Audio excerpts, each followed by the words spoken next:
নমস্কার, মাতৃ আদেশে আপনাদের সকলকে স্বাগত। আজকের বিষয় নাগ। এই নাগ শব্দটি মাথায় এলেই প্রথমে দুজনের কথা মাথায় আসে। একটা ভগবান শ্রী বিষ্ণুর যার ওপর শুয়ে রয়েছেন শেষনাগ, এবং ভগবান মহাদেবের গলায় অধিষ্ঠান করছে বাসুকী নাগ। এই দুজনের কথা কিন্তু আমাদের মাথায় এসেই যায়। তো চলুন এই নাগ সম্পর্কিত কিছু তথ্য এবং এদের উৎপত্তি সম্পর্কিত নিয়ে কিছু তথ্য আজকে আপনাদের কাছে তুলে ধরা যাক এবং আপনাদেরকে জানানো যাক। চলুন শুরু করা যাক নাগ সম্পর্কিত কিছু তথ্য। আমাদের ভারতবর্ষে প্রাচীন কাল থেকে নাগ উপাসনা কিন্তু দেখতে পাওয়া যায়।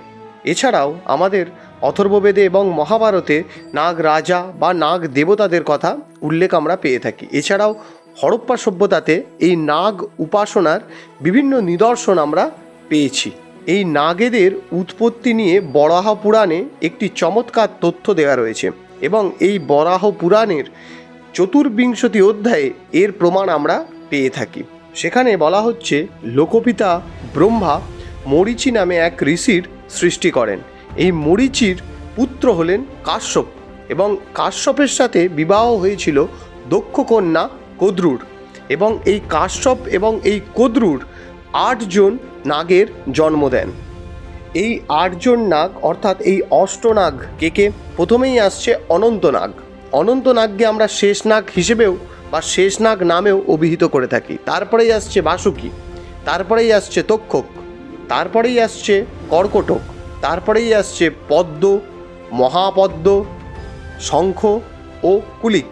এই 8 জন মূল নাগ, এবং পরবর্তী ক্ষেত্রে তাদের সন্তান এবং সন্ততিতে এই পৃথিবী পরিপূর্ণ হয়ে যায়।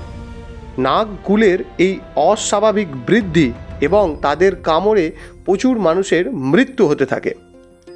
সেই কারণে লোকপিতা ব্রহ্মা এই নাগেদেরকে পাতাল, বিতল এবং সুতল এই 3 জায়গায় বসবাসের নির্দেশ দেন, এবং পরবর্তীতে এই 3 জায়গার অধিষ্ঠাত্র হিসেবে এই নাগেদেরকেই ধরা হয়ে থাকে। পৌরাণিক মতে ধরা হয় শ্রাবণ মাসের শুক্লাপক্ষের পঞ্চমী তিথিতে এই নাগেদের জন্ম হয়েছিল। সেই জন্যই এই তিথিটিতে নাগেদের বিশেষ করে পূজার আয়োজন করা হয়ে থাকে আমাদের ভারতবর্ষে। কিন্তু আমাদের বাংলাতে এই দিনটিতে সেরকমভাবে কোনো নাগ দেবতার পুজো হয় না। সেই দিনটি নাগ দেবতার বদলে মনসা পূজায় রূপান্তরিত হয়েছে। এই নাগ দেবতার মূর্তি সম্পর্কিত একটি তথ্য পাওয়া যায়। সেখানে উল্লেখ পাওয়া যায় নাগ দেবতা কীরকম দেখতে, এবং নাগ দেবতার একটি মূর্তিও পাওয়া গিয়েছে। পৌরাণিক যে সকল আর্কিওলজি ডিপার্টমেন্ট আছে তারা একটি নাগ দেবতার মূর্তিও উদ্ধার করেছেন। সেই মূর্তিটি কীরকম দেখতে আপনাদের কাছে ছবিটি তুলে ধরছি, বোঝার খাতিরে আমি বলছি কীরকম দেখতে। বলছি 3টি চক্ষু, চতুর্ভুজ, সৌন্দর্য সম মুখমণ্ডল, গাত্রবর্ণ রক্তিম, মস্তকে মুকুট, নাগ দেবতা পদ্মাসনে দণ্ডায়মান, সামনের 2টি হাতে অভয় ও বড়মুদ্রা, পিছনের 2টি হাতে সর্পধৃত।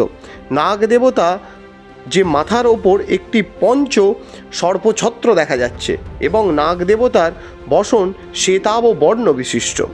ময়শিল্প বলে একটি গ্রন্থ রয়েছে। এই ময়শিল্প গ্রন্থে এই নাগ দেবতারা কীরকম দেখতে বা এই নাগেরা কীরকম দেখতে, এই সপ্তনাগ সেই সম্পর্কিত কিছু তথ্য উল্লেখ করা হয়েছে। সেইগুলি একে একে আপনাদের কাছে আমি তুলে ধরব। প্রথমেই আসা যাক বাসুকী। বাসুকীর গায়ের রং মুক্তোর মতো সাদা। তারপরেই আসা যাক তক্ষক। তক্ষকের গাত্রবর্ণ চকচকে লাল, এবং তক্ষকের মাথার পিছনে থাকে একটি স্বস্তিক চিহ্ন।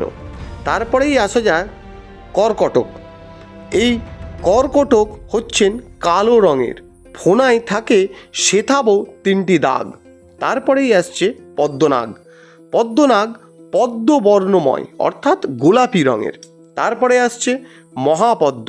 মহাপদ্মর গাত্রবর্ণ শ্বেত বর্ণের, ফোনায় থাকে ত্রিশূলের ছাপ। তারপরে আসছে শঙ্খনাগের কথা। শঙ্খ শরীর হলুদ বর্ণের, এবং মাথায় থাকে একটি অর্ধচন্দ্রাকৃতি রেখা। নাগ দেবতারা সাধারণত হন দ্বিভুজা। 2টি হাত থাকে, একটি হাতে থাকে অক্ষমালা এবং অপর হাতে থাকে কমণ্ডলু এবং এদের মাথার ওপর সর্বদা সর্পছত্র লক্ষ্য করা যায়।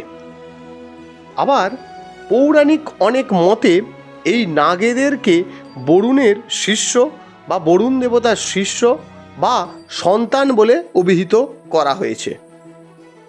এই নাগেরা, এই ধারণাটি আসার কারণ এই নাগেরা প্রাচীনকাল থেকেই পুকুর, দিঘি, খাল, বিল এইসবের রক্ষক হিসেবে বিশেষ মান্যতা পেয়েছে।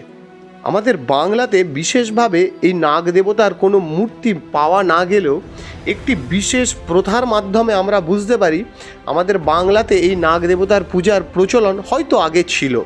এবং এই প্রথাটি, যেই প্রথাটির কথা আমি উল্লেখ করব, সেটি আমাদের কিছু বছর আগে পর্যন্ত পুকুর যখন কাটানো হতো বা পুকুর যখন নতুন পুকুর নির্মাণ করা হতো তখন এই প্রথা কিন্তু করা হয়েছে। এবং আপনি অনেক পুরনো পুকুর যদি কাটানো হয় বা জল মারা হয় তাহলে আপনি কিন্তু এই প্রথার চিহ্ন পেয়ে যাবেন। সেই প্রথাটি কি? সেই প্রথাটি আর কিছুই নয়, সেই প্রথাটি হচ্ছে পুকুরের মধ্যিখানে একটি দণ্ডায়মান অবস্থায় পুঁতে রাখা একটি নাগকাষ্ঠ। বলা হচ্ছে পুরাতাত্ত্বিক নিদর্শনে, অনেক নিদর্শনে এটি পাওয়া গিয়েছে, পূর্বে পুকুর কাটানোর সময় মাঝামাঝি স্থানে আরেকটি কুয়ো তৈরি করে উলম্ব কাষ্ঠ খণ্ড পোতা হতো। এই কাষ্ঠ খণ্ডটির মাথাটি হতো ইনি পুকুরের রক্ষক বা নাগ দেবতার প্রতীক, একেই বলে নাগকাষ্ঠ। বাংলার যে সকল জায়গাতে এখনও আমরা এই নাগ দেবতাদের পুজো লক্ষ্য করতে পারি তার মধ্যে একটি জায়গা হচ্ছে বর্ধমান। এই পূর্ব বর্ধমান জেলার কুলিগ্রামে একসময় কুলিনাগ ও তক্ষক নাগের পুজো আমরা জাঁকজমক করে দেখতে পেতাম। কুলিনাগের নাম অনুসারেই গ্রামের নাম হয়েছিল কুলিগ্রাম। বর্তমানে কুলিনাগের পুজো লুপ্ত হলেও তক্ষক নাগের পুজো কোনো রকমে টিকে রয়েছে। তবে এখানে নাগ দেবতার কোনো মূর্তি কিন্তু নেই। আবার আরেকটি জায়গার কথা উল্লেখ করলেই নয়, মঙ্গলকোট থানার কাঁকড়া গ্রামে কর্কটক নাগের পূজা হয় দশহরা পুজোর সময়। এই ছিল নাগ দেবতা সম্পর্কিত কিছু তথ্য। যদি আপনাদের ভালো লাগে এই তথ্যটি তাহলে অবশ্যই লাইক করবেন এবং চ্যানেলটিতে এই ধরনের ভিডিও আরও পেতে অবশ্যই সাবস্ক্রাইব করে যাবেন এবং ফেসবুক থেকে দেখলে অবশ্যই ফলো করতে ভুলবেন না। এবং ভিডিওটি যদি আপনার কোনো বন্ধু থাকে এই বিষয়ে ইন্টারেস্টেড তাকে শেয়ার করতেও ভুলবেন না। আজকের মতো এইটুকুনি। জয় গুরু, জয় মা।